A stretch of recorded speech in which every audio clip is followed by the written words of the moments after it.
France Maghreb 2. Merci d'être avec nous en direct sur votre radio France Maghreb 2. C'est jeudi, et oui, c'est férié, mais nous sommes là aujourd'hui sur France Maghreb 2 pour l'émission du Grand Forum jusque 18h. Ravi de vous retrouver avec vous en direct, avec aujourd'hui, pour nous accompagner en direct, Monsieur Yasser Louati, qui est un peu chez lui jeudi. Salut Yasser. Salut Christophe, comment vas-tu? Ouais, ça va? Très bien. T'as une mine très fatiguée. Je trouve que le ramadan, il est hâte que se termine pour Yasser Louati, non? Non, c'est la zen attitude. Ah. Dionor, excellent. Comment ça va, mon Dionor? Ça va, mon Christophe, ça va très bien. Il est en pleine forme. Merci pour ton invitation. Bah oui, on n'a pas le choix, hein, parce qu'il faut se battre tout le temps, il faut se lever le matin, avoir le sourire et aller de l'avant. Hein. Ouais, absolument.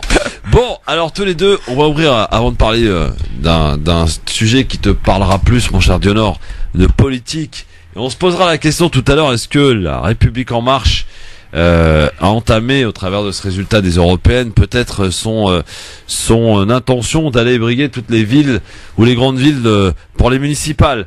Quel est un petit peu le schéma qui se profile à l'horizon pour la République en marche pour les municipales, et est-ce que ça va avoir un impact justement sur ces municipales, ces fameux résultats des européennes? On en parlera tout à l'heure, mais pour l'heure, faut qu'on parle d'un sujet, mesdames, messieurs. Vous savez que ici, dans cette émission, et en particulier dans cette radio, on n'aime pas la langue de bois. Et on a un petit problème qui se pose. On est à l'approche de la fin du Ramadan. Pour la plupart des quelques milliards, 1 milliard de musulmans sur la planète. Mais nous sommes en France face à une hypocrisie latente, à une hypocrisie qui dure depuis longtemps. On va rappeler les faits. On est en 2013. Toutes les instances musulmanes ont signé d'un commun accord, le mois de mars 2013, le fait de se baser pour le début et la fin du Ramadan sur le calcul astronomique.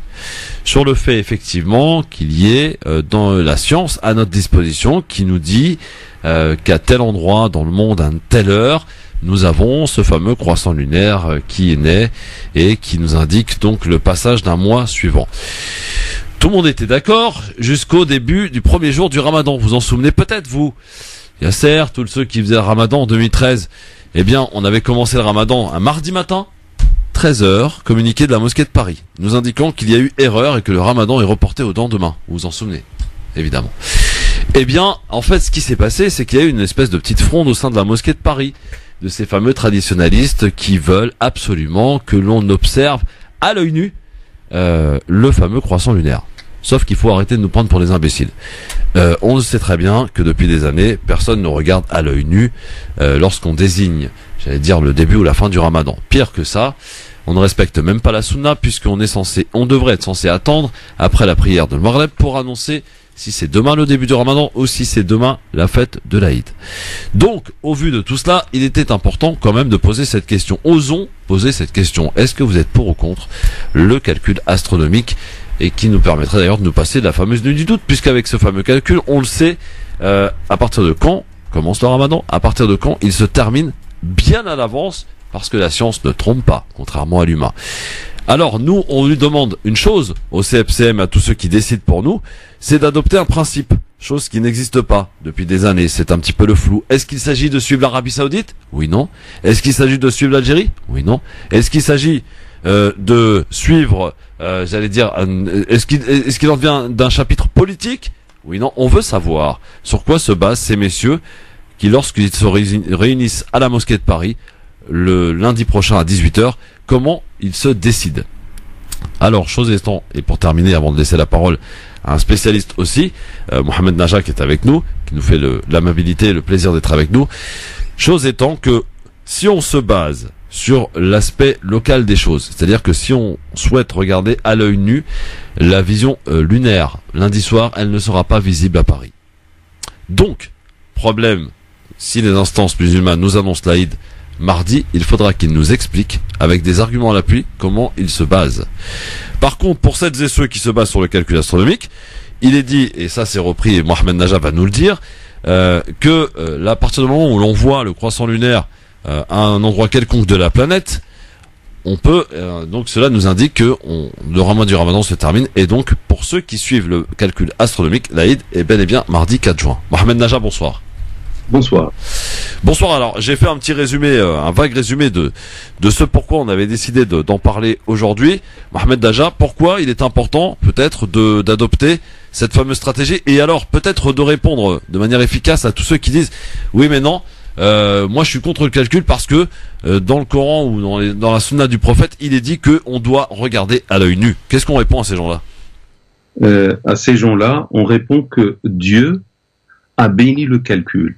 Dieu nous a proposé le calcul dans un verset coranique dans lequel il dit « Et c'est lui qui fit du soleil un éclairage et de la lune une lumière. Il détermina la lune en quartier ou en phase afin que vous sachiez le nombre d'années ainsi que le calcul. » Donc c'est une volonté de Dieu. Ce calcul, c'est une volonté de Dieu, subhanahu wa ta'ala, le calcul du temps avec la lune, avec le soleil, etc. Et seulement le prophète, sallallahu alayhi wa sallam, à son époque, le prophète était un illettré et son peuple était un illettré. Donc il ne savait pas lire, il ne savait pas calculer, il ne pouvait pas appliquer ce que Dieu a dit dans ce verset coranique. Donc qu'est-ce qu'il a dit? Le moyen le plus simple à l'époque, le plus naturel, c'était de voir le ciel. S'il y a le nouveau croissant de lune, demain c'est le ramadan ou demain c'est la fête. S'il n'y a pas le nouveau croissant de lune, demain c'est pas le ramadan, c'est pas la fête. Mais notre cher prophète, salat et salam sur lui, qui a dit jeûner pour sa vision, c'est-à-dire le nouveau croissant, ou rompez le jeûne pour sa vision, nous a dit dans un autre hadith, nous sommes une communauté illettrée. Je souligne bien en rouge, illettrée. Nous ne savons ni lire, ni écrire. Le mois est comme ça ou comme ça. Ça veut dire soit 29, soit 30. Et c'est rapporté par Bukhari et Muslim. Ce hadith nous dit que le jour où la communauté accède à la science, comme le cas d'aujourd'hui, la communauté peut utiliser la science selon la proposition de Dieu. Parce que lorsque Dieu nous a dit il voulait nous faire apprendre et savoir le calcul, c'est une grâce de sa part, c'est une facilité de sa part. Ouais. C'est inconcevable de sortir chaque fois pour voir est-ce que la lune est là ou 5 fois par jour, est-ce que le soleil est là, est-ce que c'est le coucher du soleil, est-ce que c'est l'aube, etc. Non mais Mohamed Naja, moi j'entends tout ça, mais ce qui serait intéressant de constater et d'entendre dire de la part de ces instances, s'ils le faisaient réellement, moi ça me poserait aucun problème, ça ne nous poserait aucun problème. De regarder effectivement à l'œil nu ou de s'appuyer même sur la science, hein, quand on n'arrive pas à voir parce qu'il y a des nuages de temps en temps, on peut aussi s'appuyer. Et on sait par exemple, vous allez peut-être me contredire, que le croissant lunaire, on pourra le voir à Paris que mardi 4 juin. Donc à partir de là, on voit mal comment le CFCM lundi soir puisse nous dire que l'Aïd c'est mardi. Si on adopte ce principe, en tout cas qui est les leurs, dont on ne sait pas très bien d'ailleurs sur quoi il s'appuie. Mais il y a un autre problème. C'est pourquoi les musulmans ne râlent pas et ne s'interrogent pas sur le fait de la prière qui est pourtant basée sur les calculs, Mohamed Naja, non? Et là, ça pose pas de problème. Oui, et non, ça c'est la contradiction des musulmans de notre époque. À l'unanimité des musulmans dans le monde entier, tout le monde, les yeux fermés, regarde les calendriers faits avec des calculs astronomiques. Personne, avant de manger le soir, c'est grave de rompre le jeûne. Personne ne s'assure que le soleil y a eu son coucher. Il regarde seulement le calendrier et il dit voilà, c'est pas par exemple 21h20 ou 21h40, c'est le coucher du soleil, il mange. Personne ne sort dehors pour comment dire, s'abstenir à l'aube. Personne ne sort vérifier est-ce que le fajr est là. Ah oui. On se fie au calcul astronomique. Alors qu'on va jeûner et on ne sait même pas est-ce que notre jeûne est accepté ou pas. On fait confiance aveugle au calcul, mais lorsqu'il s'agit de dire demain c'est le ramadan ou demain c'est la fête, on dit non, on doit regarder, on doit faire la vision oculaire. Je rappelle tout simplement que les calculs des horaires de la prière sont liés au soleil, au mouvement du soleil. Et pour la vision de la lune, les calculs sont liés bien sûr à la lune. Bon. Et Dieu a dit dans un verset coranique, le soleil et la lune évoluent selon un calcul précis, très précis. Qui nous a dit d'accepter le calcul du soleil pour la prière et qui nous a dit que ce calcul de la lune est interdit alors que Dieu a autorisé les deux? Il a fait des deux une grâce pour l'humanité. Ça, c'est la contradiction que je n'accepte pas. Mohamed Najah est avec nous en direct sur France Maghreb 2. On parle du calcul. Et alors, je dois dire que le résultat est sans surprise, j'ai envie de dire, quoique 44% sont pour justement ce fameux calcul astronomique. Ça a beaucoup voté sur Facebook France Maghreb 2. Vous continuez ainsi que sur Twitter, le grand forum FM2, 44%. Donc on voit qu'une grosse majorité sont et restent déterminés à ce qu'on reste à l'ancienne formule. Yasser Louati ici présent, Dionor excellent, chroniqueur du LGF. Tous les deux ont peut-être des questions à poser à Mohamed Najah. Et si vous aussi, auditrices, auditeurs, profitez-en, venez. C'est le moment de débattre, de confronter les choses. 01 40 33 9000. Oui, Mohamed. Christophe, si vous permettez seulement avant les questions, je précise une petite chose.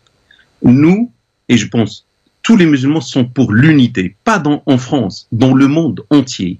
Croyez-moi, que la vision est une division. Tant qu'on va suivre la vision, on sera dans la division. Parce que ce pays va dire je suis ma vision, l'autre pays va dire je suis ma vision, le Maroc va dire je suis ma vision. On est dans la division. La seule chose qui peut nous faire sortir de la division, c'est la science. Et rien que la science, comme ce qu'on a fait pour les horaires de prière qui sont calculés d'après l'astronomie. Yasser Louati. Monsieur l'imam, salam alaikum. Salam wa rahmatullahi wa barakatuh. J'entends rien, Christophe, j'entends rien. Comment ça, t'entends rien? Ah, mets ton casque. Voilà. Attends, Voilà, mets ton casque, mon Yasser. J'ai mis mon casque. Ah bon? Pourquoi ça marche pas? Je sais pas. Bon, on va te réparer ça, t'inquiète pas.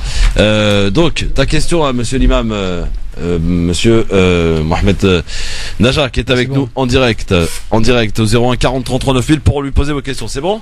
Ouais, c'est bon. Alors, vas-y, on t'écoute. Monsieur l'imam, salam alaikum. Wa alaikum salam wa rahmatullahi wa barakatuh. C'est Yasser Louati, on n'a pas eu l'occasion de se rencontrer. La question qui se pose, puisque vous dites que déjà l'observation est une division et que deuxièmement, que les fidèles eux-mêmes suivent à l'unanimité le calcul astronomique pour les horaires des prières. Donc là, quelque part, ce que vous dites, c'est qu'il y a quand même une volonté politique de maintenir une question qui divise pour justement politiser la question du mois de Ramadan et que chaque pays fasse pression pour que les fidèles suivent son agenda à lui. Et j'aime aller plus loin, ça s'inscrit directement dans une ligne de tentative de contrôle de l'islam de France par différents pays étrangers. Parce que vous voyez bien que chaque pays avance une date soit le début du mois de Ramadan, soit pour la date de l'Aïd, et que chaque pays lui-même, et que tous ces pays-là sont en rivalité pour contrôler ces mêmes mosquées. Est-ce que c'est pas à vous, monsieur l'imam, des personnes comme vous, qui doivent justement se dresser en rempart pour dire ça suffit, nos fidèles suivent les horaires à l'unanimité, on n'a plus besoin que des pays viennent s'immiscer pour imposer des questions qui divisent plus qu'un apport de solution. Mohamed Najah. Oui, ça c'était l'origine de la constitution, la création de notre Conseil théologique musulman de France, où il n'y a pas de gens politiques, il n'y a que des théologiens. Et on l'a fait en 2015, et c'était pour expliquer aux musulmans de France le bien fondé de suivre la science, rien que la science. Est-ce que le CFCM est géré par des problèmes politiques comme ce que vous avez décrit? Je ne pense pas sur ce point-là. Hein. Le CFCM, je rappelle, en 2013, à l'unanimité, il a opté ou il a adopté les calculs scientifiques à l'unanimité de ses composants. Oui, je l'ai rappelé tout à l'heure. Diverses et variées. Mais il y a eu une fronde, il y a eu une résistance d'une minorité de musulmans de France qui sont partis le soir même de la veille du Ramadan dans les mosquées pour perturber les prières de Tarawih qui ont démarré. Et lorsque la mosquée de Paris a vu cela, ou lorsque le CFCM a remarqué cela, pour éviter la discorde, il a fait un pas vers l'arrière. Et du coup, nous, comme le CFCM était en 2013 favorable au calcul scientifique, notre rôle comme Conseil théologique musulman de France, c'est d'expliquer, de continuer à expliquer le bien fondé des sciences pour que petit à petit, les gens se convertissent vers la science. Et à ce moment-là, le CFCM n'aura plus d'excuses que de suivre la majorité des musulmans de France. Mais est-ce que vous seriez prêt, en fait, à vous dresser face vous voyez bien, il y a une rivalité entre le Maroc, l'Algérie, la Turquie et l'Arabie Saoudite pour le contrôle des mosquées. qui leur servent ensuite comme levier de pression politique sur les questions de politique étrangère. L'autre point, vous voyez bien que cette rivalité-là en fait sert différents intérêts particuliers, mais sûrement pas les fidèles. Est-ce que il n'y a pas un moment où justement des conseils théologiques ne doivent pas se politiser, mais à un moment de dire ces mosquées-là sont censées rendre des comptes aux fidèles et non pas aux consulats des différents pays protagonistes. Oui, en finir avec l'islam des consulats, quoi, pour faire simple. Ouais. Oui, mais le problème, toujours je dis, je ne pense pas que c'est cela le motif qui est derrière le maintien du CFCM de la vision. Parce que si on regarde les pays qui ont une influence sur les musulmans de France, il y a le Maroc, il y a l'Algérie. Mais le CFCM, dans son annonce comment dire, du début du Ramadan, la fin, il ne suit ni le Maroc, ni l'Algérie. Oui, plus l'Arabie. Plus l'Arabie, ouais. Saoudite. Et ça a un lien historique. Dans le siècle dernier, les années 80, il y avait une division à l'époque. Chaque musulman suivait son propre pays. Oui, donc, qu'est-ce qu'on a fait à l'époque? On a dit, on va prendre le premier pays qui déclare la vision du nouveau croissant de lune. Et par hasard, c'était toujours l'Arabie Saoudite qui voyait la première. Et du coup, tout le monde s'est mis à suivre l'Arabie Saoudite. Et surtout, dans l'Arabie Saoudite, il y a la mosquée sacrée, il y a la tombe du prophète sallallahu alayhi wa sallam. Et il y a surtout beaucoup d'erreurs chaque année, hein. Et il y a des erreurs. Parfois, on dit qu'on a vu. Et alors, après, on remarque qu'ils n'ont pas vu la Lune, ils ont vu Jupiter ou autre. Il y a beaucoup d'erreurs. Mohamed Naja, vous vous souvenez peut-être qu'il y a, je crois, il y a 1 an ou 2 ans, où en plein Ramadan, ils nous ont changé la nuit de l'être Qadr parce qu'ils ont avoué s'être trompés. C'est-à-dire qu'on est passé comme ça du 27e ou du 26e ou inversement. Bref, voilà, on en est effectivement aujourd'hui avec cet islam de foi. Dionor, tu peux évidemment intervenir. Oui. Oui, mon cher Dionor. Oui, bien sûr, c'est intéressant parce que moi ça concerne. Je salue l'imam Mohamed qui nous a exposé l'organisation et puis. Oui, j'ai oublié d'ailleurs de dire qu'il faisait partie du CTMF, mais c'est très important de le dire. CTMF qui est le cher Mohamed Naja. Conseil théologique musulman de France. Voilà. Conseil théologique musulman de France. Voilà, c'est ça, qui existe depuis 2015. Oui, Dionor. Oui, voilà, de toute façon, sur les questions de allusion, c'est important aussi que ça soit des théologiens qui puissent aussi parler. C'est important. Comme on dit en France, chacun son métier et les vaches seront mieux gardées. Donc, je pense que tout le monde ne peut pas parler de tout et de rien sans savoir de quoi il parle. Le principe d'un calcul scientifique reste ce qui est le plus fiable. D'ailleurs, les calculs scientifiques sont utilisés pour maintes choses, notamment on a pu envoyer des hommes sur la Lune, on envoie des satellites. Voilà, il y a des prouesses scientifiques qui se font parce que il y a des calculs astronomiques, tout ça c'est super important. Bon, moi, ce que je voudrais dire sur ce sujet, c'est que le plus important, c'est moi je vois en France, la période du Ramadan, c'est une période importante pour la communauté musulmane. Et c'est vrai que c'est l'occasion où les gens peuvent trouver aussi de la cohérence, pour trouver une organisation commune à tous, parce qu'il est sûr que même si chaque mosquée peut avoir une influence d'un pays d'origine, il n'en demeure pas moins que c'est quand même les mêmes personnes c'est des personnes qui partagent le même quotidien. Donc il est vrai que s'il y a une organisation qui permet à tout le monde d'avoir les mêmes dates, les mêmes heures, pas pour demain, Dionor. Excuse-moi, tu nous fais rêver là. Non, mais justement, l'idéal, ce serait ça. Pourquoi? Parce que ça permet d'avoir de la cohérence. Oui. C'est sûr que l'idéal est aussi de rappeler l'essentiel du Ramadan. C'est pas, je suis pas théologien, mais c'est pas forcément les heures de début et de fin. C'est pas que ça. C'est aussi l'esprit même du Ramadan, ce moment de partage, ce moment de recueillement, ce moment de privation où on pense aux autres et on agit aussi pour les autres. Après, il est normal qu'il y ait ce débat parce que ça permet de se mettre d'accord sur comment on fait les choses ensemble. Mais pour moi, personnellement, c'est pas ce qui y est de plus essentiel. Bon, alors on va accueillir les auditeurs aussi, qui ont des questions à poser. Notamment, j'aimerais bien avoir ceux qui sont, j'allais dire, un petit peu opposés au calcul, pour qu'on puisse mettre un débat sur la table. 01 40 33 9000. Oui, Mohamed Naja. Je voudrais préciser une chose que je voulais dire dès le départ, et chaque fois j'oublie, c'est que il faut se poser la question, il y a combien de nuits de Al-Qadr, de la valeur dans le monde? 1, 2 ou plusieurs? Plusieurs, ça m'étonne.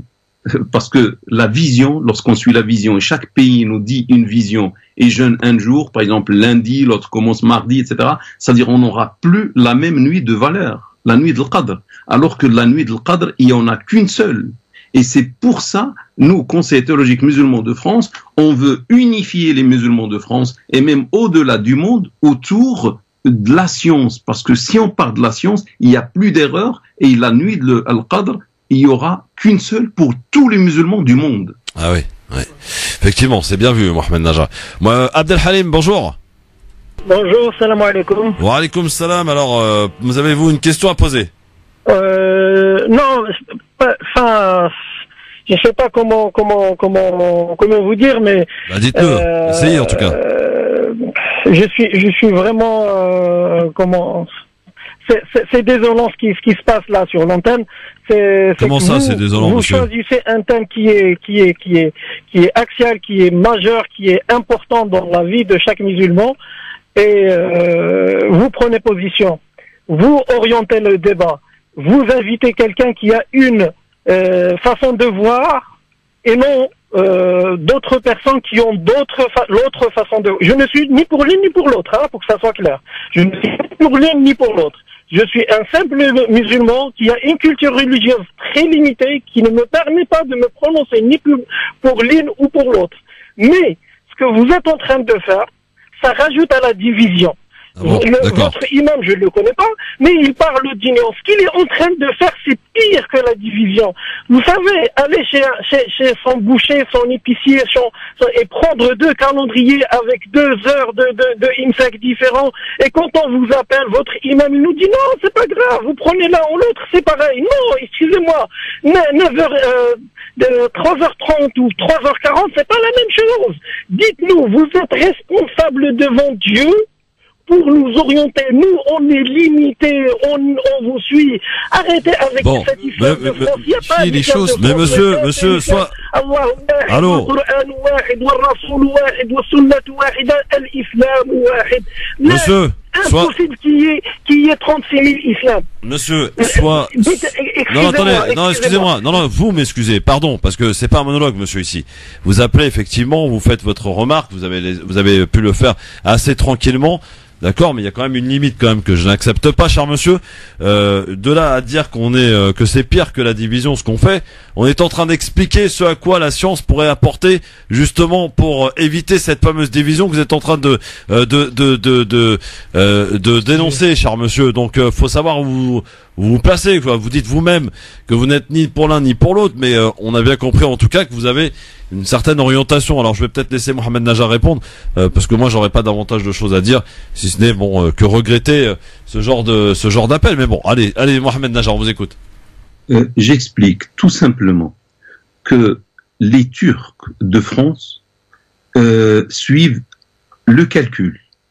Et tant que le CFCM annonce le jeûne ou la fête selon la vision, il y aura toujours une division.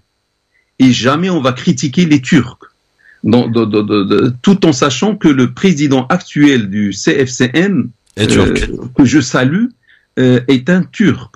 Et les Turcs ne suivent pas les préconisations du conseil du CFCM. Est-ce que on va dire que c'est notre conseil théologique musulman qui crée la division? La division a existé avant nous. La division a existé même au temps des compagnons du prophète sallallahu alayhi wa sallam. On a le hadith de Quraib qui vient de la Sichem, la Jordanie, etc.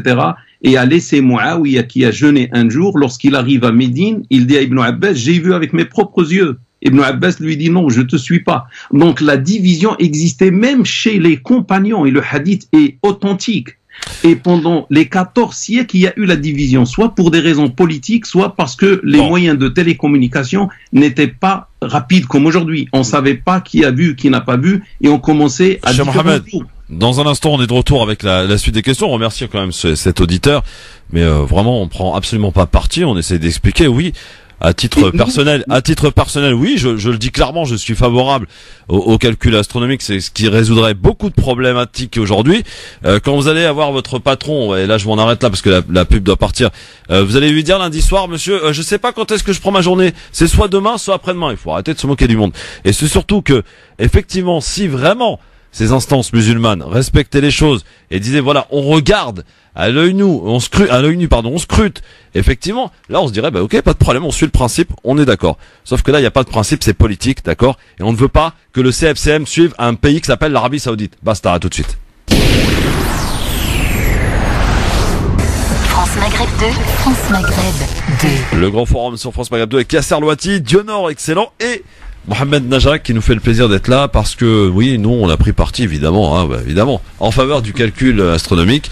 Non, on n'a pas pris parti, on explique ce en quoi ça pourrait résoudre justement un bordel sans nom qui existe depuis des années au sein de cet islam en France, enfin au sein des musulmans en France.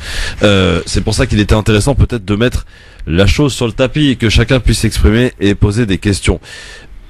Mohamed Najah, rappelons quand même que vous vous basez, quand vous êtes pro-calcul, sur des choses qui sont authentiques, bien entendu, et qui sont, je crois, majoritaires au sein de l'islam. C'est-à-dire qu'à partir du moment, sauf erreur de ma part, où l'on voit dans un endroit quelconque de la planète la naissance du croissant lunaire, la Oumma, en quelque sorte, les musulmans sont invités soit à débuter le Ramadan, soit à fêter l'Aïd. C'est bien cela dont il s'agit. Oui.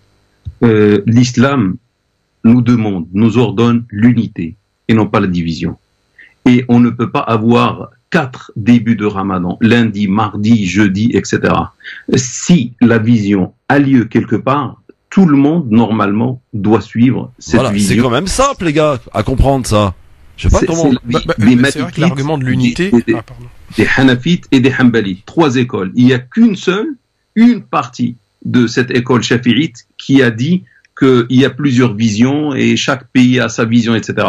Et tous les pays, même lorsqu'ils ne sont pas chafi'ites, ils ont profité de cet avis chafi'ite pour continuer la division en quelque sorte. Et chacun dit, il y a ma vision. Mais normalement, l'islam demande aux musulmans d'être unis. On ne peut pas croire que Dieu demande notre division quand même. Ouais. Dionor, c'est quand même simple. Oui, ce que je voulais dire, la question aussi, c'est à qui profite l'unité. L'unité profiterait, je pense, sans rentrer dans un débat théologique et religieux, profiterait quand même à la communauté musulmane par rapport à ce temps qui est important de spiritualité et puis qui est même reconnu par les autorités. Aujourd'hui, vous voyez, vous allez dans des iftars, vous avez les maires, les députés, les politiques, le personnel politique, oui, ça dépend associatif. Lesquels, voilà. Après, ils sont pas tous de notre tasse de thé, mais pas beaucoup. Hein. Voilà, ça dépend desquels. Mais sur le principe même de dire c'est quelque chose qui fait autorité aujourd'hui, c'est une réalité. Donc la communauté musulmane a tout intérêt à être sur l'unité. À qui profite la désunion, la désorganisation? C'est vrai que quand les gens ils disent aujourd'hui c'est ça, non, demain c'est pas ça, c'est clair que ça peut discréditer aussi comment dire, l'organisation même de cette religion qui, n'oublions pas, qui est quand même stigmatisée en permanence, beaucoup moins depuis qu'il n'y a plus Manuel Valls, il faut quand même le souligner. Mais voilà, mais un peu moins quand même, on l'entend moins. Bon, moi personnellement, je pense qu'il faut aller vers des solutions, peu importe la méthode qui serait choisie, parce que la question c'est même pas une méthode, le débat c'est il faut de l'unité ou il faut de la désunion. Donc je pense que l'unité quand même reste la meilleure solution pour tout le monde. Kamel est avec nous, 01 40 33 9000. Bonsoir Kamel. Bonsoir Christophe, bonsoir à vos invités et bonsoir à tous les auditeurs et auditrices. Voilà, salam alaikum. Moi, je voulais juste intervenir par rapport à... Je suis scientifique avant tout. C'est vrai que je suis d'accord pour que ça soit scientifique et ça mettrait fin à toutes les polémiques. Et c'est une bonne chose. D'ailleurs, c'est la science qui avance tout. Par rapport à l'intervenant d'avant, j'ai compris la question. Bon, là, il a mal décortiqué. Nous, les Arabes en général, les musulmans, quand on intervient, si vous avez remarqué, on parle avec émotion. Donc, il y a l'émotion qui l'empêche. Tout de suite, au début, on expose l'idée, mais tout de suite, après, on bafouille. Lui, ce qu'il voulait dire, c'est qu'il aurait été préférable, c'est juste que j'interprète ce qu'il dit, il aurait été préférable qu'il y ait un autre invité scientifique qui pourrait donner son avis et expliquer. Si c'est un invité scientifique, il serait d'accord avec Najah, donc il n'y aurait pas de débat. Ça serait. Vous auriez préféré qu'on invite quelqu'un, surtout pour les gens qui vont intervenir comme tel que moi ou quelqu'un d'autre. Donnerait des explications, parce que dans le Coran, il y a beaucoup de découvertes scientifiques telles que quand il dit les planètes qui baignent dans l'univers, il y a plein d'autres découvertes, et jusqu'à maintenant des choses scientifiques qui n'ont pas été découvertes et qui sont citées dans le Coran. Donc moi je pense que Dieu n'a pas fait les choses au hasard, il est dans le détail, il y a plein de choses. Il dit que nous voulons la facilité par la difficulté. Donc là, on est en train de se mêler les pinceaux et ça profite peut-être à des politiques ou à des commerçants, je ne sais pas quoi. Bon, donc, vous avez une question, Kamel, ou pas? Moi, je voulais juste dire quand est-ce que les musulmans s'entendront définitivement sur une même parole. Voilà. Bah, c'est ce qu'on essaie de faire, cher Kamel. Voilà. Bon, écoutez, vous savez ce que je vais faire? Je vais carrément demander à monsieur le patron de la radio, Tarek Mami. Est-ce que vous pensez, Tarek Mami, bonsoir d'abord, salam alaikum. Est-ce que vous pensez qu'on a pris un parti pris? Parce que les auditeurs nous accusent d'avoir pris un parti pris là aujourd'hui. Alors, je veux vous raconter l'histoire de la radio pour calmer beaucoup de gens et pourquoi on peut dire oui, effectivement, on a pris un parti pris. Mais ce parti pris qu'on a pris, nous l'avons pris il y a 20 ans, non pas à l'époque sur la date du début du Ramadan, qui était à la vision au calcul parce que la question ne se posait pas, mais principalement, et ce qui pour moi est encore plus important, sur la détermination des horaires de l'Iftar et de l'Imsek.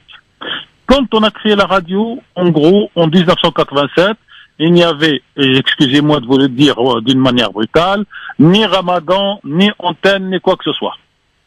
Et c'est à partir, en gros, de 1990 que nous avons fait le choix de programmation radiophonique qui n'est pas un choix religieux, mais un choix de respect des convictions des uns et des autres et a commencé à mettre en place un programme pour le Ramadan. Parce qu'il faut rappeler aux gens comment c'était cette communauté dite aujourd'hui musulmane en France dans les années 80-90, parce qu'aujourd'hui, ceux qui sont nés après 1981, c'est-à-dire après l'élection de Mitterrand, l'arrivée des radios libres, tout semble facile, tout semble donné à tous. Il y a eu des hommes et des femmes qui se sont battus pour obtenir tous les droits que nous exerçons aujourd'hui. Et donc, je reviens à la problématique du Ramadan.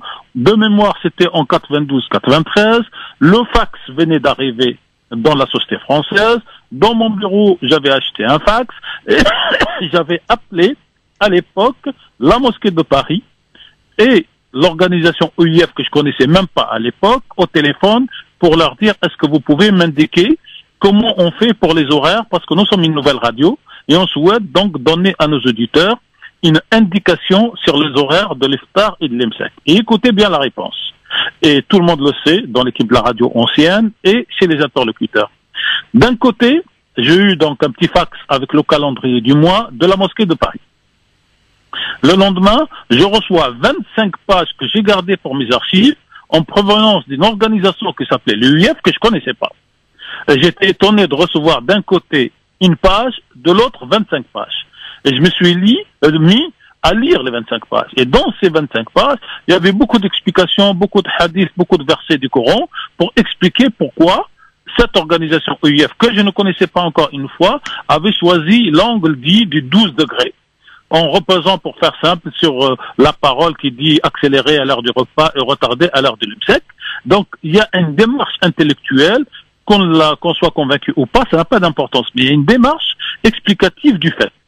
Et donc, énervé, j'appelle mon interlocuteur à la mosquée de Paris, je lui dis, cher monsieur, voilà ce que j'ai reçu, j'ai lu, est-ce que vous avez un document dans ce sens pour que je puisse, moi, en tant que patron de radio, et non pas en tant que musulman, et non pas en tant que religieux, faire un choix tactique de programmation pour les auditeurs, parce qu'il y va de ma responsabilité en tant que chef d'éditorial de cette radio. Réponse, c'est Tarek. T'as pas confiance en nous. On t'a envoyé le calendrier, et t'as qu'à le suivre. Nous, on a toujours fait comme ça. Pourquoi tu cherches à compliquer les choses?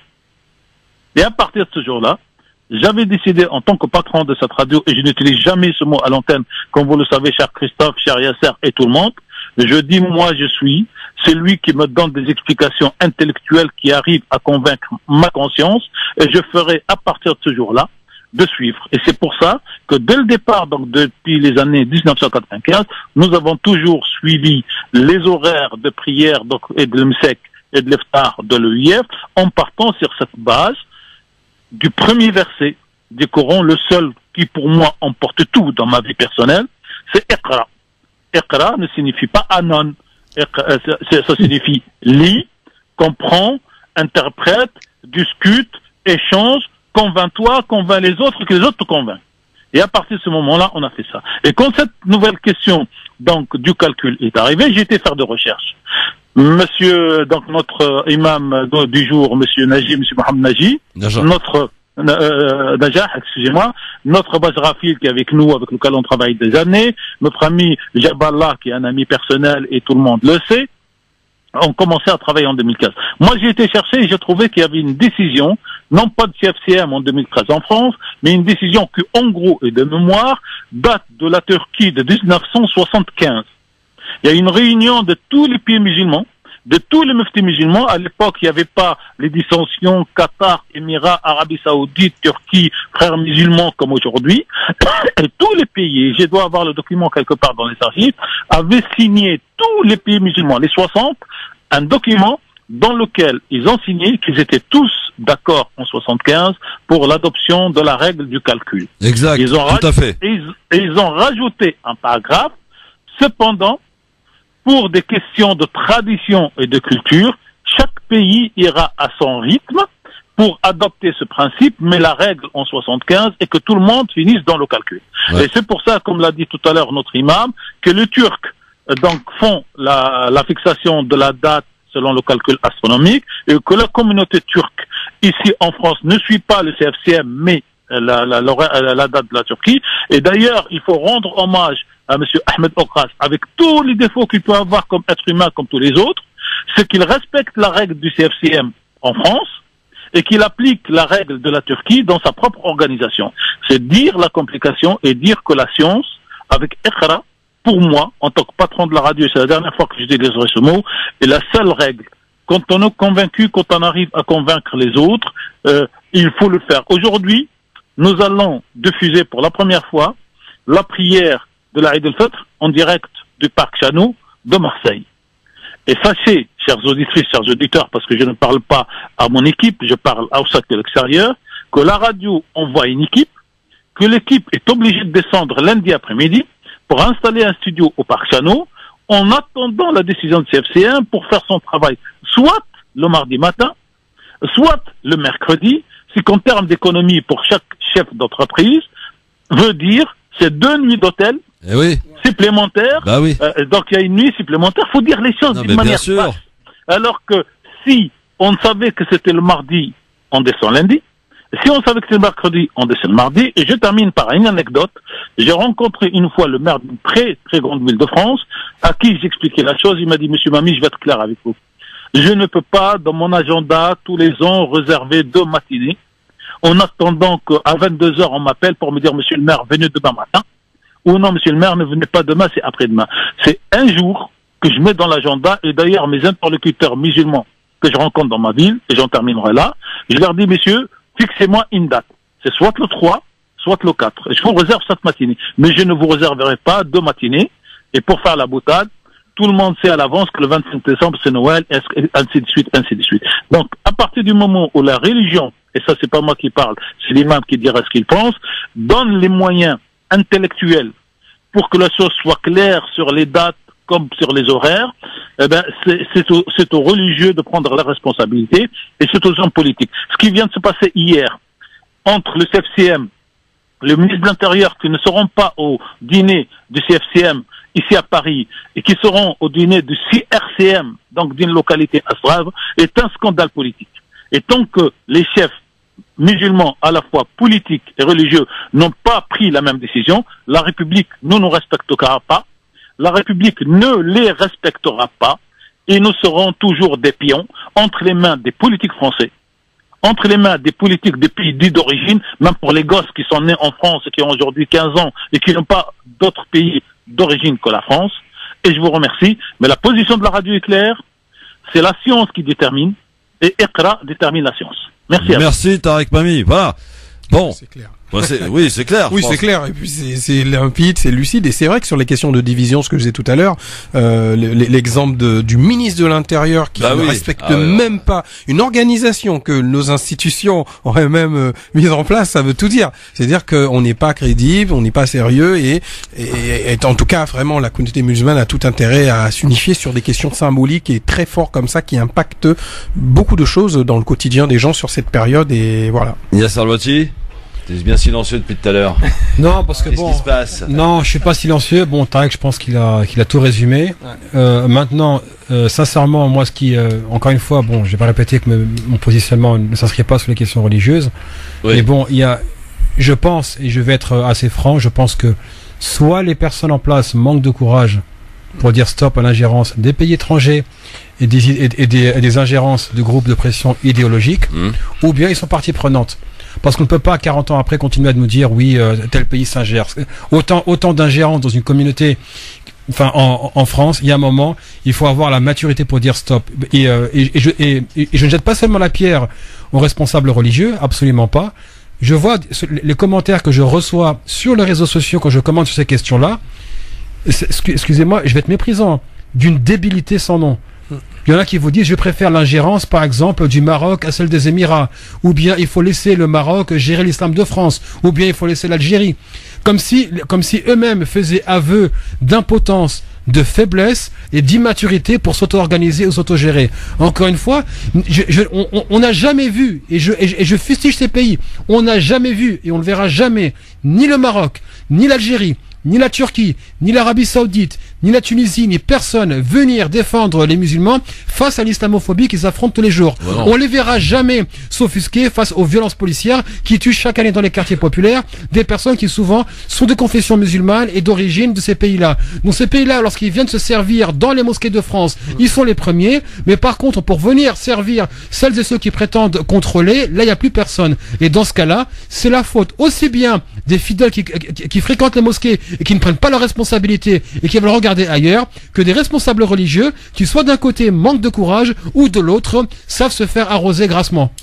Mohamed Najah, vous avez resté très silencieux entre le discours du patron de la radio Tarek Bami qui a tenu à remettre des choses au point et que vous approuvez, c'est ça? J'approuve. Bon, alhamdoulilah, on veut dire. Alors, on va juste, si vous voulez, avant de terminer, parce que vous avez vous aussi un emploi du temps, puis nous on doit passer à autre chose.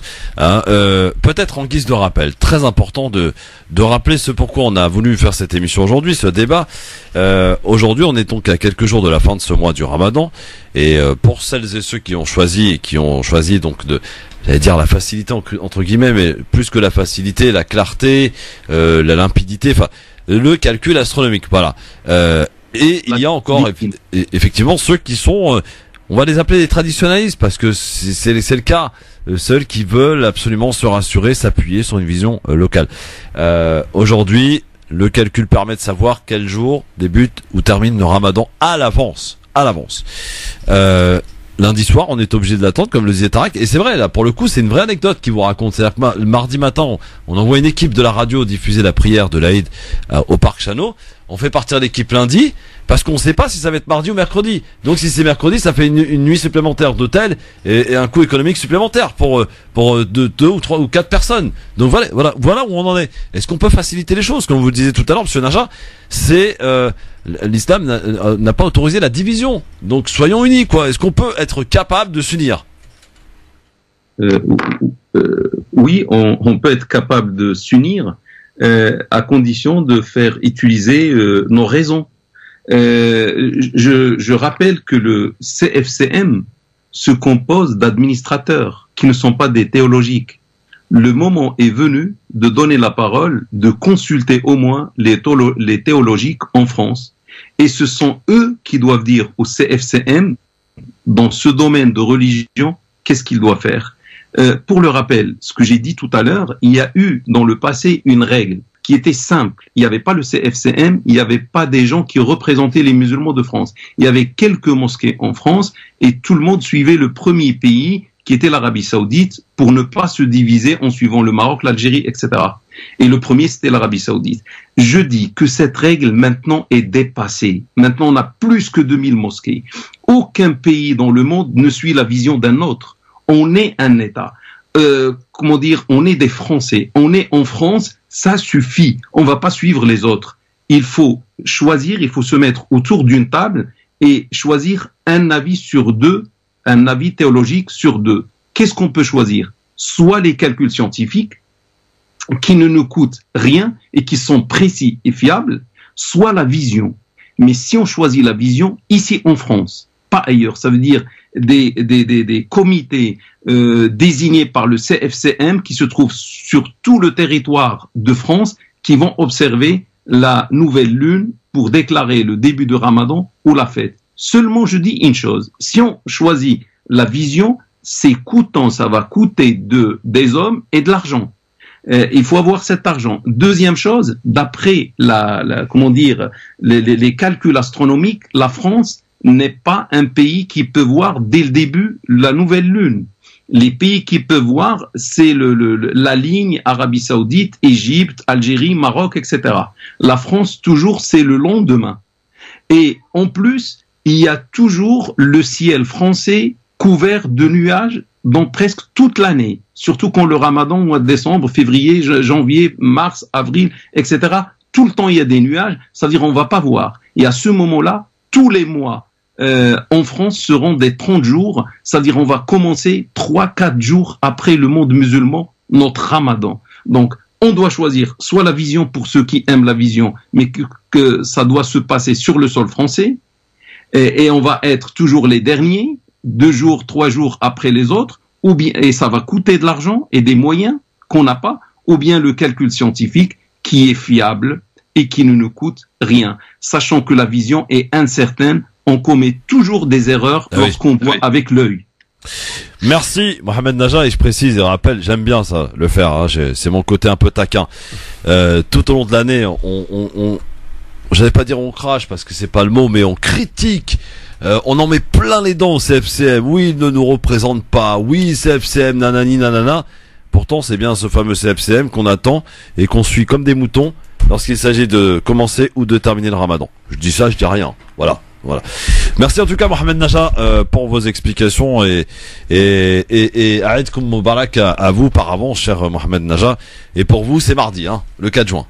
Pour moi, il n'y a aucun doute, c'est mardi. Très bien.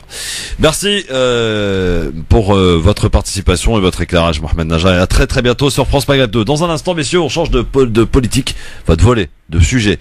On va parler des européennes, messieurs. C'était dimanche. Est-ce que le résultat peut avoir un impact sur les municipales? Ça va t'intéresser, ça, mon Dieu Nord, hein? Oui, comme le sujet précédent, parce que j'ai appris beaucoup de choses, mine de rien, et on est là pour, comme on dit, on apprend tous les jours et on meurt ignorant. En tout cas, j'ai appris beaucoup de choses aujourd'hui. Appris parce que j'ai un petit quiz pour vous, messieurs.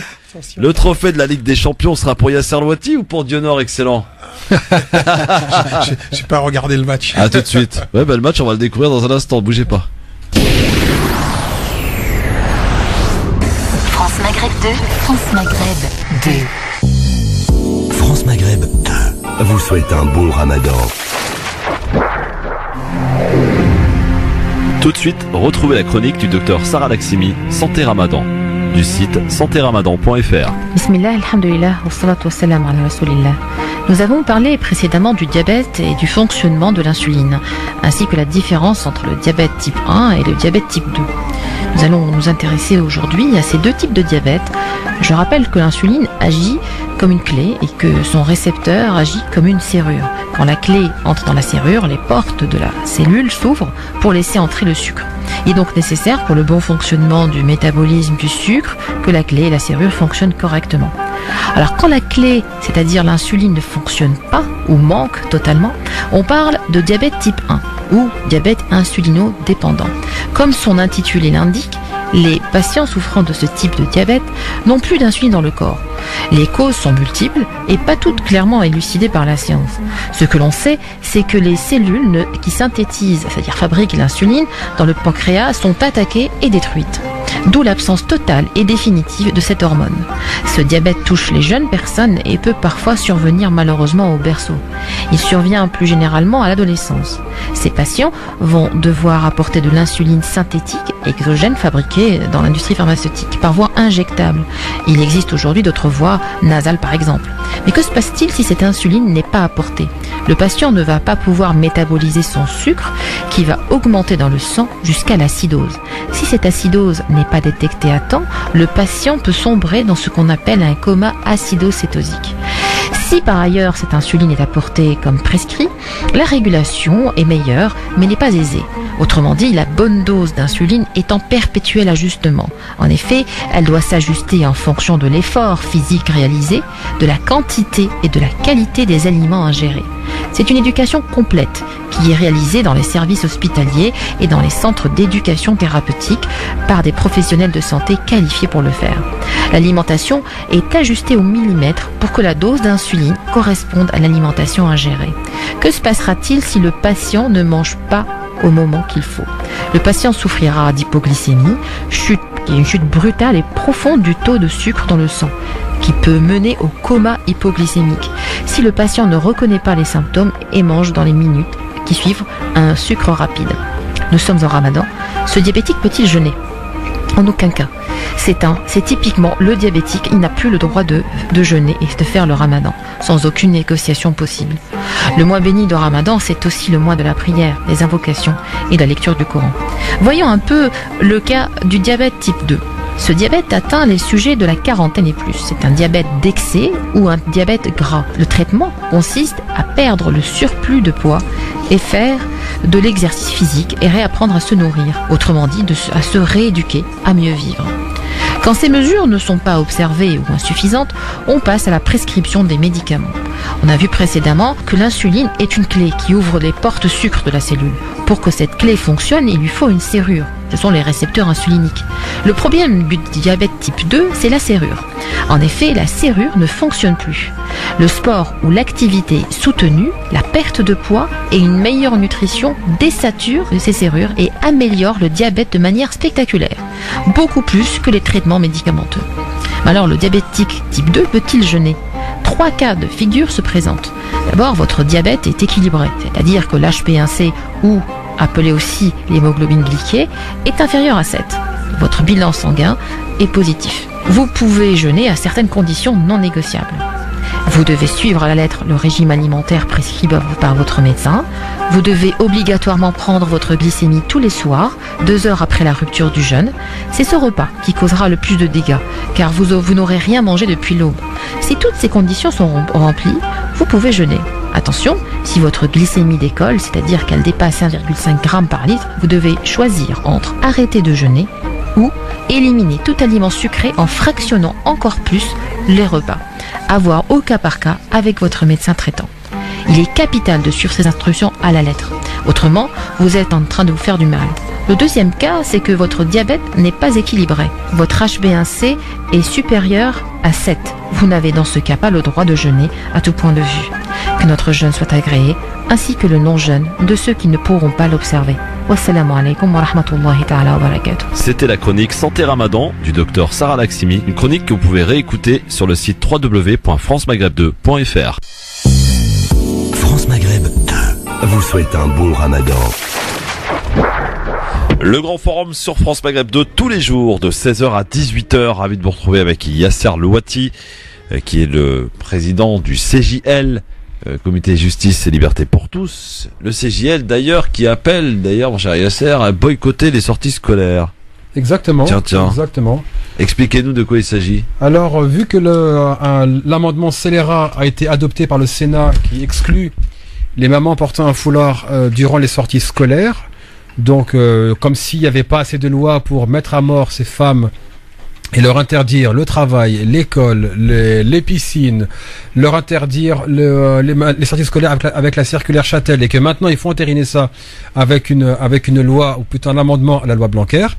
Le CJL a rédigé un texte, non pas pour lancer une initiative, mais pour venir en soutien aux mamans qui sont actuellement mobilisées dans les villes de Perpignan et de Montpellier. Nous appelons à un boycott des sorties scolaires par les mamans qui portent un foulard, particulièrement dans les quartiers où ces mamans-là sont nécessaires pour que ces sorties scolaires aient lieu, parce que ça suffit avec les lois d'exclusion, ça suffit avec la diabolisation de celles et ceux qu'on appelle les musulmans, particulièrement les mamans. Donc maintenant, puisque le législateur ne comprend pas la laïcité et qu'en plus il va à l'encontre d'un avis du Conseil d'État qui dit que les utilisateurs des services publics ne sont pas soumis à la neutralité religieuse, et donc l'amendement des Républicains qui est passé au Sénat contredit la loi de 1905, Deuxièmement, contredit l'avis du Conseil d'État et qui, encore une fois, et contredit en plus l'avis de l'Observatoire de la laïcité. Donc maintenant qu'on arrête de nous bassiner avec une laïcité qui n'existe pas, le but c'est encore une fois de faire un buzz médiatique sur la question, sur ce qu'on appelle les musulmans et de normaliser un peu plus l'islamophobie. Donc maintenant, ça sera tous les parents ou pas de parents. Si les politiciens veulent faire de l'école un champ de bataille d'exclusion, de domination et de misogynie, de normalisation du racisme pour les enfants, dans ce cas-là, ce sera sans les parents. Rappelons qu'il s'agit d'un amendement et en aucune manière d'une loi. Exactement. C'est pas la même chose, hein. Faut que ça passe par l'Assemblée nationale. Exactement. L'amendement n'a pas encore été voté par. C'est le Sénat qui fait un excès de zèle, quoi. C'est le Sénat qui fait un excès de zèle, mais n'insultons pas le futur. Il faut pas attendre que les députés soient les seuls décisionnaires de l'avenir de ces mamans et des enfants dans les écoles publiques. Le but étant de mettre les députés face à leurs responsabilités et que les écoles et les rectorats eux-mêmes, connaissant leur propre réalité sur le terrain, connaissant la valeur ajoutée et la contribution sociale de ces femmes-là, disent vous arrêtez maintenant, il est hors de question que l'amendement soit voté. Bon, en tout cas, a priori, Blanquer, il est pas favorable. Hein. Oui, Dionor. Bah oui, j'espère, parce que si je peux me permettre, c'est que aujourd'hui on est vraiment dans l'islamophobie purement et simple. C'est une connerie. Pour avoir travaillé dans des écoles, pour avoir été enseignant, je peux vous dire que quand un enseignant ou une équipe éducative veut organiser une sortie, il y a des parents, maman ou pas maman, franchement, c'est le cadet de notre souci de regarder ce que la personne porte sur la tête. Exactement. Parce qu'on veut des personnes qui viennent encadrer. A contrario, quand dans des établissements, vous avez personne qui s'implique, on dit souvent, oui, les enfants sont livrés eux-mêmes, les parents, les mamans ne s'impliquent pas. Et puis moi, je suis contre cette histoire de maman, hein. Les enfants ont des pères et des mères. Et il faut arrêter de m'améniser un petit peu nos quartiers. Les gens sont libres de porter ce qu'ils veulent sur leur tête. L'essentiel, c'est que est-ce que ces personnes sont aptes ou pas à accompagner les enfants, à encadrer. C'est la seule préoccupation qu'on devrait avoir. Donc stop à cette islamophobie galopante sur toutes les formes, et surtout en utilisant l'école pour porter cette haine. Voilà, je trouve que l'islamophobie qui existe au sein même de la communauté, sachez-le, messieurs. Ouais. C'est que j'ai été effaré d'entendre certaines personnes, des musulmans, parler des autres musulmans, parler des femmes en l'occurrence qui portent le voile. Oui, mais parce que je dirais rien, mais je suis scandalisé. Ça, c'est la misogynie ou du racisme. Oui, bien sûr. Non, mais au sein même de la communauté, ça existe. Oh, oui, mais c'est pas d'islamophobie. Là, c'est un autre registre. C'est quoi? C'est de la. Non, c'est de la misogynie. Oui. De la schizophrénie. Non, c'est l'islamophobie des esprits. Certains hommes. Après la lupénisation des esprits, on est. Les hommes sont les hommes, et il y a des hommes musulmans qui ont un problème avec les femmes. Qui supportent pas de voir des femmes qui ont une vie sociale, qui vont au sport, qui travaillent, qui vont à l'école. Moi, je me rappelle même quand j'étais à la fac, d'une personne qui maintenant a une certaine visibilité médiatique et qui me disait, il est hors de question que les femmes aillent dans des écoles mixtes. Ah, d'accord. Et donc, dans ce cas-là, comment est-ce que vous allez avoir des médecins pour soigner vos femmes? C'est ça qu'on veut dire. On est dans un registre vraiment, mais d'une stupidité sans nom. Et dans ce cas-là, non, il faut pas dédouaner certains hommes musulmans qui ont un problème avec les femmes. Tout comme il y a des hommes avec le hashtag balance ton porc et des hommes blancs qui ont un problème avec les femmes. Les hommes sont les hommes, peu importe leur religion. Bon, alors revenons, si vous le voulez bien, à dimanche dernier. C'était jour d'élection en Europe. Et en France aussi, on avait 34 listes, hein, donc on a eu un taux de participation qui s'est avéré être plus important que prévu. Et on a cette nouvelle configuration qui est apparue, le RN arrivé en tête à 0,9 points devant La République En Marche, et troisième position, à la surprise générale, Europe Écologie Les Verts, qui a fait 13,5 ou 13,8%. Les deux partis historiques qui se sont partagés la France depuis 50 ans, eux, ont été laminés puisqu'ils ont été à moins de 10% chacun. La France Insoumise de Jean-Luc Mélenchon s'est complètement écroulée, et j'en passe et des meilleurs. Donc la question que l'on se pose, que je vous pose, messieurs, à l'issue de ce résultat, qui est quand même pas un si mauvais résultat que cela pour La République En Marche, pardon de vous le dire, mais quand même, est-ce que finalement, quel impact peut-il avoir ce résultat pour La République En Marche sur les municipales? Il va s'agir maintenant de savoir si ce parti a une visibilité assez importante dans l'avenir, ou si vraiment c'est un effet de mode, etc., etc. Le parti En Marche, ou ce mouvement plutôt plus qu'un parti de La République En Marche, est-ce qu'il est invité à perdurer? Réponse au municipal en 2020, non, Dionor? Déjà, on peut dire que c'est un parti, parce qu'aujourd'hui, ils ont une organisation de parti, ils perçoivent aussi de l'argent public, ils ont des élus à l'Assemblée nationale, ils ont même un président, ce n'est pas rien quand même, c'est quand même un parti. Aujourd'hui, oui, en effet, cette élection européenne, on peut dire oui, a eu un impact positif pour la République en marche. C'est 200 000 voix de moins que le Rassemblement national, donc c'est rien. Si on calcule en nombre de bureaux de vote, je crois on a peut-être 70 000 bureaux de vote, donc c'est vraiment que dalle. Et aujourd'hui, oui, parce que l'enjeu pour la République en marche, c'est d'avoir des mairies, d'avoir des villes, d'avoir plus d'élus locaux et des grandes villes. Et là, moi, si j'ai observé un petit peu ce qui s'est passé en Seine-Saint-Denis, et puis je ferai un petit focus sur ma ville, à Villetaneuse. Aujourd'hui, la République en marche arrive quoi, premier. Déjà, en Seine-Saint-Denis, c'est 17% pour la République en marche, qui arrive premier quand même en Seine-Saint-Denis. Derrière, le Rassemblement national qui fait 16%, Europe Écologie Les Verts qui reste à 14%, et l'effondrement du parti communiste, on l'a vu, qui arrive quand même derrière. Qui a laminé la Seine-Saint-Denis depuis des années. Voilà, donc aujourd'hui, ce qu'il a semé. Tout à fait. Aujourd'hui, ça laisse des perspectives. Et la FI, pareil. La France Insoumise aussi a pris une belle claque, y compris en Seine-Saint-Denis. Pourtant, c'est là où il avait fait des beaux scores pour la présidentielle, par exemple. Mais là, c'est Mélenchon qui pose problème. Tout à fait. Et pour revenir à Villetaneuse, le focus, on a la République en marche qui arrive en tête, derrière le Rassemblement national. Et si on cumule les scores du Rassemblement national et le score de Florent Philippot et les autres du même acabit, ils arriveraient en tête presque. Donc oui, il y aura une recomposition, en tout cas en Seine-Saint-Denis et en France, notamment dans les grandes villes, au profit de la République en marche. Ça, c'est sûr. Yasser. Ouais. Quel impact ça peut avoir quand même, ce résultat des européennes pour la République en marche, pour les municipales? Il va s'agir quand même de prendre des grandes villes et pas n'importe lesquelles. Je pense par exemple à Paris. Oui, LRM se droitisera encore plus. Et continuera de siphonner le vote de droite. Donc on continuera à avoir un discours au Roland, raciste, islamophobe. On continuera à avoir une politique ultra-libérale et sûrement pas un petit coup de pied à gauche pour plaire à l'électorat de gauche. Tu peux pas reprocher à Macron d'avoir fait une campagne islamophobe. Non, j'ai pas dit ça. Non, mais je précise quand même, parce que ça a été un des seuls pour le coup. On a été un peu tranquille sur le sujet quand même. Non mais excuse-moi, mais d'accord, pendant la campagne, mais pendant la campagne, tout ce mandat. Non, moi je parle du mandat. Enfin, tu me demandes sur LRM. Ouais. La République en marche va continuer de se droitiser. On sait très bien que les discours islamophobes et les politiques ultra-libérales de Macron sont la norme. On n'a pas eu pour lui, son modèle, c'est l'ultralibéralisme, c'est la concurrence à tout va. Ils sont déjà jamais cachés. Le désengagement de l'État, et c'est à ça qu'on sera confronté. Par contre, un petit commentaire sur la France insoumise. Oui. Donc il y a quand même Clémentine Autain qui a pris la parole il y a 3 jours pour critiquer justement la ligne de Jean-Luc Mélenchon. Ah oui. Il faut quand même comprendre que Jean-Luc Mélenchon est quand même une personne politique qui fait partie du top 10 des personnes les plus détestées. Si c'est pas le top 5. En fait, c'est lui qui pose problème au sein de la France insoumise. Exactement, parce que il est en train d'handicaper le mouvement, le mouvement. Oui, en même temps, c'est un mouvement qui est centré sur lui. Donc, il fait un peu ce qu'il veut. C'est pas non plus un mouvement qui est connu pour sa démocratie directe ou le Massimo leader Mélenchon rendait compte à sa base. On sait même pas comment les personnes sont nommées, etc. Par contre, je ne jette pas la pierre à tous les membres de la France insoumise, loin de là, parce que il y en a qui ont quand même fait preuve d'intégrité sur des questions locales. Bien sûr, ça reste des politiciens, mais encore une fois, pour moi, LFI n'est pas mieux que le PCF. On sait très bien. Enfin, c'est clair. Par contre, et ce qui est quand même, ce sont des gens qui sont issus même. Voilà. Pour certains, ils viennent d'un peu de ça. La recomposition. Par contre, ce qu'il faut garder en tête, c'est que la France insoumise a eu l'arrogance de venir dire, on va aller à la reconquête des quartiers populaires. Vous croyez où là?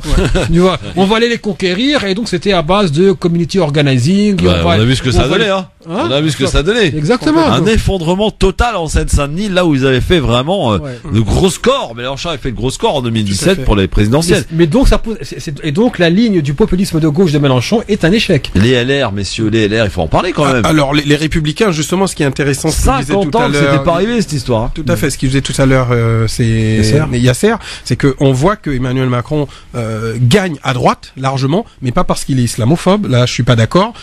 Oui, parce qu'il est libéral, parce qu'il porte des questions de politique économique libérale que auraient dû porter justement les amis de Monsieur Wauquiez, qui eux, pour le coup, sont tombés totalement dans la lepénisation des esprits. Ils ont voulu proposer une copie par rapport à l'original du Front National, et aujourd'hui on voit que Macron il gagne chez les Républicains, notamment beaucoup de voix. En revanche, c'est vrai qu'il perd des voix à droite, à gauche, qui bascule chez aussi Yannick Jadot, et qui récupère aussi des électeurs de gauche finalement qui n'ont pas voté pour Monsieur Glucksmann. Pourquoi tu es en désaccord, Yasser? Je suis en désaccord sur le fait que dire qu'il a pas eu un discours islamophobe. Moi, je suis désolé. Sous Emmanuel Macron, on a eu Gérard Collomb avec sa politique de répression à tout va des organisations musulmanes, des acteurs de terrain, qui a comparé Mariam Pouchtou, toute personne qui porte un foulard, à une militante de Daesh. On a eu Marlène Schiappa qui a abondé dans ce sens. On a eu le gouvernement qui a abondé dans le sens de l'interdiction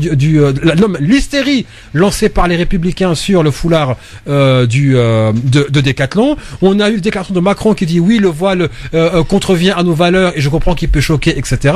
Donc non, il est certes, c'est certes moins caricatural que chez Le Pen ou bien les Républicains. Par contre, le discours de Macron là-dessus, il y a eu un discours identitaire pour donner des gages au vote de droite. Bien sûr, la politique économique d'Emmanuel Macron est viscéralement ancrée à droite dans l'ultralibéralisme. Par contre, on peut pas dire qu'Emmanuel Macron s'est désengagé sur les questions identitaires. Absolument pas. Il les a investis, et là d'ailleurs, c'est bien fait pour eux. Il a jeté en pâture toutes les organisations musulmanes et tous les leaders musulmans qui l'ont porté pendant la campagne, et qui avaient même interdit la critique d'Emmanuel Macron pendant la campagne.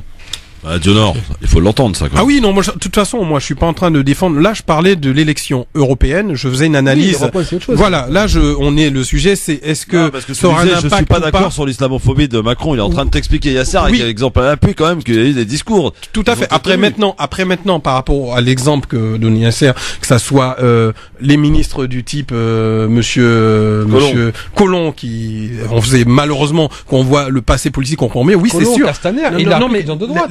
Là-dessus, je suis entièrement d'accord. Sur ce point de vue, je suis entièrement d'accord. Là, il aurait été nécessaire qu'il y ait un recadrage clair sur des positionnements. Mais Macron lui-même, voilà. Là-dessus, je suis entièrement d'accord. Ouais. Mais moi, le sujet sur lequel j'étais, c'était l'impact sur les élections européennes par rapport aux élections municipales. Et je pense que aujourd'hui, quand on voit le score du Front National qui gagne plus de 500 000 voix par rapport à 2014, je veux dire, oui, la lepénisation des esprits a bien fonctionné. Qui a contribué à la lepénisation? C'est l'ensemble des politiques. Voilà, y compris Emmanuel Macron. Ah oui, bien sûr. Mais là, justement, je suis pas en train de dire que Macron n'est pas islamophobe. Moi, c'est pas ça le sujet. Le sujet, contre, je t'invite à réviser tes chiffres, mon Dieu. Voilà, a priori, les RN a fait moins qu'en 2014. Hein. Moins qu'en 2014. Ah oui, ils ont fait moins qu'en 2014. En termes de voix ou de pourcentage? D'accord. En termes de voix, ils ont fait moins qu'en 2014. Ok, moi j'avais compris qu'il y avait 500 000 voix de plus. Je regarderai. On regardera. Je regarderai un peu mes sources en détail. Mais c'est pour ça qu'on dit ils ont gagné. Oui, ils ont gagné. Voilà, dans un match de perdants, c'est les premiers, forcément. Oui, ils ont gagné. On peut pas dire que Macron a perdu, quoi. Non, on peut pas parler de défaite de la première marche, c'est sûr. On le voit, que ça soit même on a dit sur certains départements. Ils offrent même le luxe de faire quasiment le même score qu'à la présidentielle au premier tour. En effet, de toute façon, les personnes qui ont voté Emmanuel Macron en 2017, cet électorat n'est pas parti. N'est pas parti, au contraire, il y a une stabilité, il a conservé son socle, et là, il va récupérer en plus chez les gens de droite, des Républicains, même en perdant des gens qui étaient plutôt, on va dire, centre-gauche, qui ont plutôt voté Yannick Jadot. Après, moi, voilà, c'est une analyse purement sur ces élections. Après, oui, sur la question de l'islamophobie qui peut être portée par un discours de certains ministres ou même un discours du président lui-même qui n'est pas clair là-dessus, je suis entièrement d'accord avec toi. Là-dessus, oui, il faut sortir de ça parce qu'on a très bien vu que les gens ne votent pas, en tout cas, nous, dans nos quartiers populaires, les gens ne s'associent pas du tout à ce discours, et aujourd'hui, heureusement, qu'on n'a pas besoin de la République en marche, encore moins de la France insoumise et justement du Parti communiste pour faire émerger justement d'autres formes de représentation qui rassembleraient plus et qui seraient en tout cas claires sur ces questions, parce que pour nous, on le sait très bien, qui sommes en responsabilité dans nos quartiers populaires où là l'immigration est surreprésentée, ça ne nous pose aucun problème, bien au contraire. France Maghreb 2, Dionor, Yasser, vous êtes d'accord pour La République En Marche, l'année prochaine, il va s'agir de prendre des grandes villes. Oui, voilà, exactement. pour assurer une certaine continuité. Les grandes du villes, mouvement. mais aussi des petites villes dans le quartier populaire, parce qu'il faut rappeler les scores. Paris, c'est jouable Paris. Anne Hidalgo, tout le monde en a ras-le-bol d'Anne Hidalgo. Ouais, je pense que c'est jouable, ouais, je pense. Hein, ou bien Griveaux, Benjamin Griveaux là. Ou bien, non, Griveaux est un sombre menteur qui a déjà répété son oui, mais c'est lui qui est. Mais par contre, la ville pourrait tomber à droite. Attention, n'insultez pas le futur. Bon. La droite, je sais pas. La droite, les Républicains. LR, ouais. Gosgen. Non, ça dépend. Ils ont pas encore leur candidat. Mais non, mais ils ont plus rien, les pauvres. Mais ça va être le président. Je pense que Paris, malheureusement, voilà, c'est aujourd'hui, c'est ce qui se décide, c'est quand même la République En Marche, encore moins le Parti Socialiste, encore moins les Verts, qui pourraient peut-être, parce que quand on voit le score de Yannick Jadot, ça peut laisser quand même un espoir de rassemblement des forces de gauche, mais moi je pense que les personnes sont encore tellement dans leur position fermée, ils seraient pas en capacité de se rassembler pour proposer autre chose, malheureusement. Il a brisé la vie d'une journaliste, Jadot. Il a brisé la vie de Elisabeth Laporta, journaliste à RTL, qui se trouve être obligé de démissionner parce que le soir de l'électorat, il est venu lui faire un gros smack. Bah oui, c'est son mec, quoi. Voilà. Et donc, voilà, madame est obligée de démissionner d'RTL. En même temps, non mais attendez, pourquoi est-ce qu'elle n'a pas démissionné avant? Ah bah oui, parce qu'elle voulait pas que ça se sache. Donc excuse-moi, l'inceste entre journalistes et politiques doit cesser. C'est clair. Bon. C'est pour ça qu'on a une presse qui est biaisée. Comment est-ce que la presse peut faire un travail, jouer son rôle de contre-pouvoir si les journalistes eux-mêmes couchent ou sont mariés avec des politiciens? Incroyable. Ben non. Quel beau monde. Alors qui doit démissionner, les journalistes ou les politiciens? Le quiz du LGF dans un instant. Dionor, Yasser, Génie. France Maghreb 2, France Maghreb 2. Dionor, excellent. Yasser Louati, messieurs. J'ai un petit quiz, histoire de se détendre et pour finir ce grand forum pour aujourd'hui, messieurs. Est-ce que vous êtes prêts? Ah, moi j'aime bien ce petit moment, le quiz là. Hein. Et la Ligue des Champions, j'ai le trophée, il est là. Pour qui? Yasser, Dionor. Évidemment, tous en rapport avec ce qui s'est passé un 30 mai. Nous sommes le 30 mai, messieurs. Je vous demande, si vous le savez, éventuellement, en 1434, dans quelle ville Jeanne d'Arc a-t-elle été brûlée vive? Non, ce n'est pas Orléans. Eh ouais, ce n'est pas Orléans. C'est sur une place d'un vieux marché. Dans quelle ville? Paris. Non, c'est pas Paris. Un peu plus au nord de Paris. Rouen, non? Rouen, magnifique, mon Yasser. Ouh là là. C'est à Rouen que Jeanne d'Arc a été brûlée vive en 1434. Bon, on va voir. Non mais il est bon le Yasser. Attention. Quel pays devient quel pays devient le 16e membre de l'OTAN? C'est en 1982. Quel pays européen devient le 16e membre de l'OTAN en 82? Un pays frontalier avec la France. Je vous donne un indice quand même. Portugal? Non. Espagne? Oui, l'Espagne. Bien joué. Un partout. Quelle chaîne de télévision est née le 30 mai 1992? Canal+. Non. 5e. Non. M6. Non. C'est une chaîne franco quelque chose. Arte. Arte. Oh, magnifique mon cher Yasser. 2-1 pour Yasser. C'est l'Europe. Dans quelle ville d'Algérie a-t-on retrouvé les corps des 7 moines français assassinés en 85? Tibérine, qui a dit Tibérine? C'est moi. Toi ou? Non, c'est deux en même bon, c'est lui. Allez, avantage à Yasser. Non, on les égalité. Bon, égalité. Donc ça nous fait 3-2. Je cherche, messieurs, un homme politique français qui fut maire de Paris. Je vais pas dire entre tel Jacques Chirac. Né le 30 mai 1950. Qui? Tibéri. Non. Jacques Chirac. Non. Oh. Bertrand, comment? Delanoë. Delanoë. Magnifique.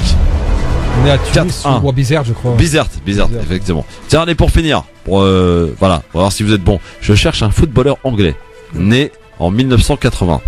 Indice, Liverpool. Chris Waddle. Non. Michael Owen. Non. Non, il n'a pas fait. 1980. 1980. Qu'est-ce qu'il a fait? Liverpool. Bah, principalement Liverpool. Et qu'est-ce qu'il a spécial? Steven. Pendu. On va non. faire un pendu. Attends. Steven. Je sais pas. Allez, Steven Gerrard.